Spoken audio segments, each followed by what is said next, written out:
வணக்கம் வடக்கு உறவுகளே. நாம் ஏன் திசை காட்டிக்கு வாக்களிக்க வேண்டும்? கடந்த 15 வருட கால அரசியலை யோசித்து பாருங்கள். சிங்கள அரசியல்வாதிகளால் தான் இனவாதம், மதவாதம் பார்க்கப்பட்டது. இப்போது இனவாதம், மதவாதம் இல்லாத ஒரு ஆட்சி மக்களுக்காக இருக்கிறது. ஆனால் இப்போது தமிழ் கட்சிகள் தான் இனவாதம், மதவாதம் இந்த இரண்டையும் வைத்து அரசியல் செய்கின்றார்கள். தேசிய மக்கள் சக்தி ஆட்சிக்கு வந்து ஒரு வருடம் கூட வரவில்லை. ஆனால் தமிழ் மக்களுக்கு பல விடயங்களை செய்து கொடுத்துள்ளார்கள்.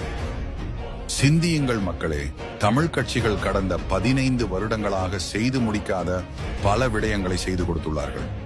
இந்த 5 வருடங்கள் தேசிய மக்கள் சக்திக்கு அனைத்து அதிகாரத்தையும் கொடுத்து பாருங்கள்.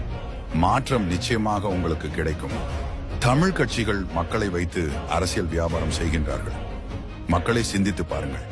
நமக்காக நம் ஜனாதிபதி இனவாதம், மதவாதம் இல்லாத நாட்டை கட்டி எழுப்ப வேண்டும் என்று உழைக்கும் போது நாம் தவறாக வாக்களிக்க வேண்டுமா? வாக்களிப்போம். திசை காட்டி சின்னத்திற்கு.